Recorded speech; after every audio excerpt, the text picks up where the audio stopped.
हमारे में कहावत है हॉस्पिटैलिटी, वो वेटर ही क्या जो खाना ना खा पाए जुगाड़ करके। तो ये so in this video will talk about the life of waiter in Kuwait.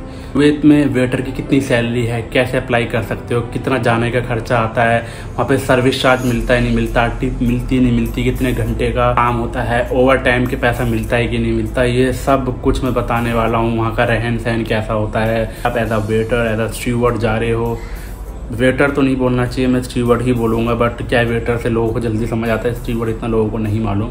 और शेफ़ की क्या लाइफ होती है, ये सब मैं बात करने वाला हूँ। शेफ़ की लाइफ के बारे में हम कभी और बात करेंगे। अगर आप चाहते हो कि शेफ़ के ऊपर भी मैं बात करूँ, life of chef in Kuwait, तो नीचे कमेंट ज़रूर करना। इस वीडियो का लाइक का टारगेट करते हैं हम 100, ज़्यादा नहीं। तो स्टार्ट करते हैं गाइस इस वीडियो को।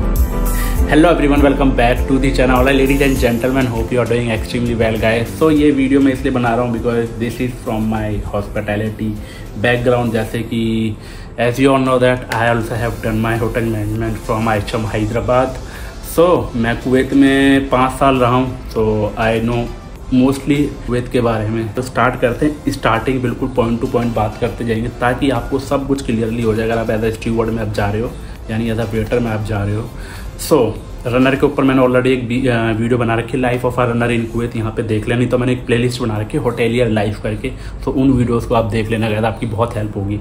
सो यहाँ पे अगर आप इंडिया में काम कर रहे हो तो सबसे पहले हम ये भी बात करेंगे कि अगर आप क्या ज़रूरी है कि आपके पास डिप्लोमा डिग्री होनी चाहिए एज अ स्टीवर्ड के लिए, यानी एज अ वेटर। अगर आप वेटर की बात करेंगे, हम मतलब वेटर ही बोलते हैं, ज़्यादा सही रहेगा ताकि आप लोगों को इजीली समझ आए, क्योंकि हर टाइप के हर एज के लोग देखते हैं, क्योंकि उनको ज़्यादा नहीं मालूम। सो हम बात करेंगे कि आप ज़रूरी तो नहीं है कि डिप्लोमा डिग्री जिन्होंने की है कि वही जो जा सकते हैं कुवैत में एज अ वेटर। नहीं, ऐसा ज़रूरी नहीं है। देखो, जिन्होंने डिप्लोमा डिग्री की है वो तो जा ही सकते हैं, जिन्होंने नहीं की, क्योंकि इंडिया में भी तो लोग ऐसे होते हैं ना जिन्होंने डिप्लोमा डिग्री नहीं की होती, कम पढ़े लिखे हुए हैं, तो वो नहीं जा सकते क्या कुवैत? बिल्कुल जा सकते हैं गाइस, बिल्कुल जा सकते हैं। मैंने ऐसे बहुत सारे लोग देखे हैं जो लोग पढ़े लिखे नहीं हैं लेकिन वो वहाँ पे काम कर रहे हैं, अच्छा काम करते हैं, लेकिन उसके लिए आपको मेहनत करनी पड़ेगी भाई। कम पढ़े लिखे हो, चलो आप मजबूरी थी आपकी, नहीं पढ़ पाए, लेकिन आपकी कम्युनिकेशन स्किल रेस्टोरेंट में होनी चाहिए, क्योंकि वहाँ पे आपको गेस्ट के साथ इंटरेक्ट करना पड़ेगा। अब मैं आपको आगे ही बताऊँ कि वहाँ पे कौन सी लैंग्वेज बोली जाती है। तो अब जैसा कि मैंने बताया कि ज़रूरी नहीं पढ़े लिखे होने चाहिए। अगर आप पढ़े लिखे नहीं हैं तो भाई आपकी कम्युनिकेशन के लिए आपके पास एक्सपीरियंस इतना होना चाहिए। ये भी बताऊँगा कि सैलरी कितनी है कुवैत में as a waiter, starting salary कितनी मिलती है, सब कुछ बताने वाला हूँ। स्टार्ट धीरे धीरे ऐसे बात कर रहा हूँ तो पूरा मैं उसमें खो रहा हूँ ना। सो देखो, यहाँ से स्टार्ट करते हैं। इंडिया से आप कम पढ़े लिखे हो तो आप कैसे अप्लाई करोगे भाई? आपकी कम्युनिकेशन स्किल आपकी अच्छी, ठीक है, तो आप अप्लाई कर सकते हो 3 तरीके से। सबसे पहला तरीका होता है कंसल्टेंसी। मैंने एक वीडियो बना रखी है, ट्रस्टेड कंसल्टेंसी इन इंडिया, ऊपर आ जाएगी यहाँ पे, नहीं तो डिस्क्रिप्शन में लिंक मिल जाएगा। वो ट्रस्टेड कंसल्टेंसी, मैं खुद उनके थ्रू गया हूँ 3 बार, मेरे काफ़ी दोस्त गए हैं। दूसरा तरीका होता है ऑनलाइन वेबसाइट्स। तो top 10 online website for jobs in Kuwait, नीचे डिस्क्रिप्शन में लिंक है, नहीं तो यहाँ पे आ जाएगा, देख लेना, उनके थ्रू अप्लाई कर सकते हो। तीसरा होता है विजिट वीज़ा पे जाके। तो विजिट वीज़ा तो मैं ज़्यादा प्रेफर नहीं करूँगा मैं खुद, क्योंकि इतना लोगों के पास टाइम नहीं होता। विजिट वीज़ा में एक अलग ही एक लंबा टॉपिक है, उसके ऊपर अलग वीडियो बनाएंगे। तो मोस्टली जो लोग हैं ना रेस्टोरेंट लाइन से रिलेटेड, वो जाते हैं कंसल्टेंसी के थ्रू।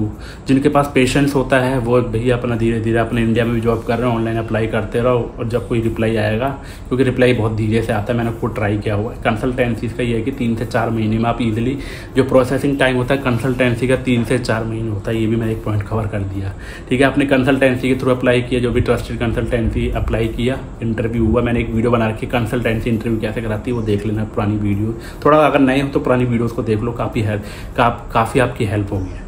तो यहाँ से अप्लाई किया आपने, ज़रूरी नहीं है कि भैया आपको वहाँ पे जब जॉब लगेगी तो आपके बोलेंगे कि आपके डॉक्यूमेंट्स दिखाओ। डॉक्यूमेंट्स नहीं है, ठीक है, लेकिन आपके पास एक्सपीरियंस, आपकी कम्युनिकेशन स्किल अच्छी है तो आपको इजीली आपका इंटरव्यू आप वो क्रैक कर लोगे गाइस, आपको ले लेंगे। क्योंकि मेरे साथ भी काफ़ी दोस्त ऐसे जो 10वीं भी उन्होंने पास नहीं की थी, लेकिन उनकी कम्युनिकेशन स्किल ठीक ठाक थी, अच्छी इंग्लिश बोलते थे, कि इतनी इंग्लिश आनी चाहिए आपको कि आप गेस्ट से बात कर सको।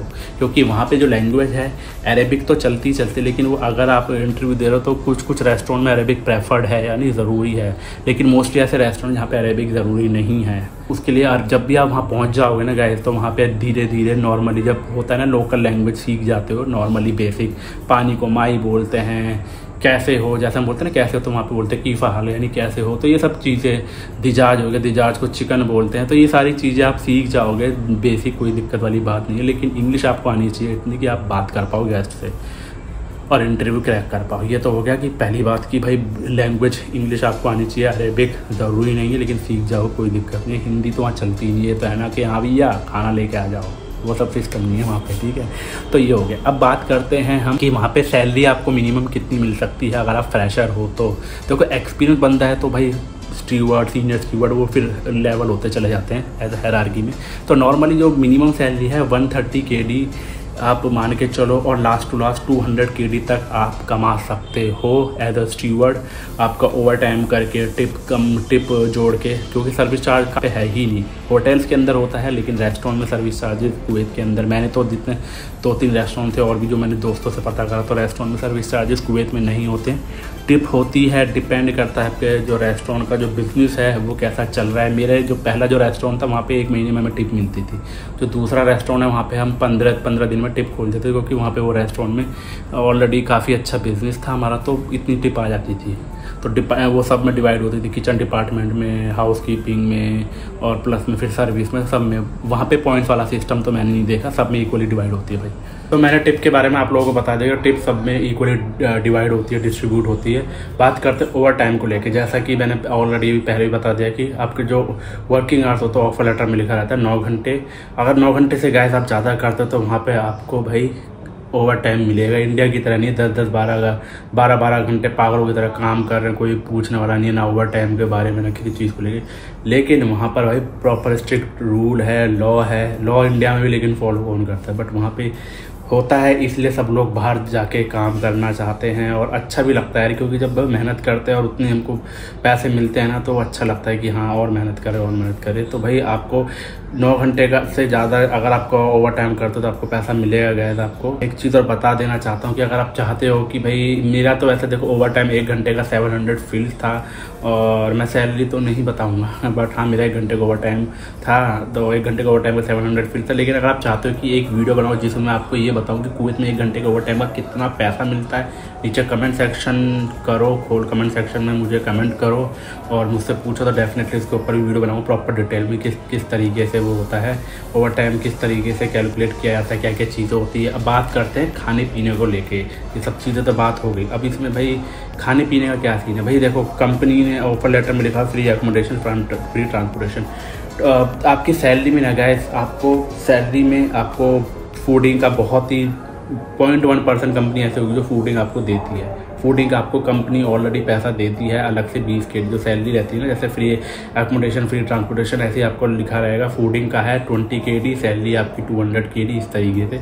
तो 20 KD आपको अलग से मिलेगा, वो आप उसको खर्च करो, 20 KD में खाना खाओ, 30 KD में खाओ, 40 KD में, 10 KD में, वो सब आपके ऊपर डिपेंड करता है। बट अगर मेरे से पूछा जाए कि अगर खाने पीने का खर्चा है, तो खाने पीने का खर्चा है यार मैं क्या ही बोलूँ, इसके ऊपर मैंने ऑलरेडी एक वीडियो बना रखी है, cost of living in Kuwait. वो वीडियो आप देख लेना मेरी वीडियो में, उसमें प्रॉपर डिटेल में खाने पीने का खर्चा कितना है, सिम का खर्चा कितना है, राशन पानी का कितना खर्चा आता है, टैक्सी का कितना है, बैग बस का कितना, ये सब खर्चे के बारे में मैंने उस वीडियो में डिस्कस कर रखा है, आप देख लेना। सो ये चीज़ होगी खाने पीने को लेके। हाँ बट ऐसा भी होता है कि रेस्टोरेंट में काम कर रहे हैं तो भाई सर्विस लाइन के बंदे, किचन वाले बंदे को कौन खाने से रोक सकता है, ठीक है। तो वही वाली बात है, तो चल जाता है, डिपेंड करता है ब्रांड टू ब्रांड। बट हमने तो खाया भाई, हमने तो खाया है। हमने सुपरवाइज़र में भी काम किया है, मैनेजर्स को चलो एक ऑफर वो तो रहता ही है कि इंक्लूड होता भी है, नहीं भी होता किसी कंपनी। बट अगर आप वेटर हो तो वेटर को भाई, बट आपके अंदर वो हुनर होना चाहिए यार भाई, ठीक है। वो वेटर ही क्या है खाना ना खा पाए निकाल के, ठीक है। हमारे में कहावत है हॉस्पिटल, वो वेटर ही क्या जो खाना ना खा पाए जुगाड़ करके। तो ये चीज़ अगर आपको कोई किस्सा तो मुझे ज़रूर बताना। और आई होप कि गाइस मैंने सब कुछ कवर कर लिया होगा। और आई थिंक मैंने बता दिया ना, कुवैत में जाने का खर्चा तो बस यही है, 60, 70, 80 हज़ार रुपये लगता है कंसल्टेंसी के थ्रू आप अगर जाओगे तो। बस ये सब चीज़ें हैं, लाइफ ये है, टिप वगैरह सर्विस चार्ज है, नहीं सर्विस चार्ज होटल के अंदर होता है, बस ये सब चीज़ें। और कुछ पूछना हो आपको मुझसे पूछ सकते हो, कमेंट सेक्शन खुला हुआ आज के लिए। तब टेक केयर, जय हिंद।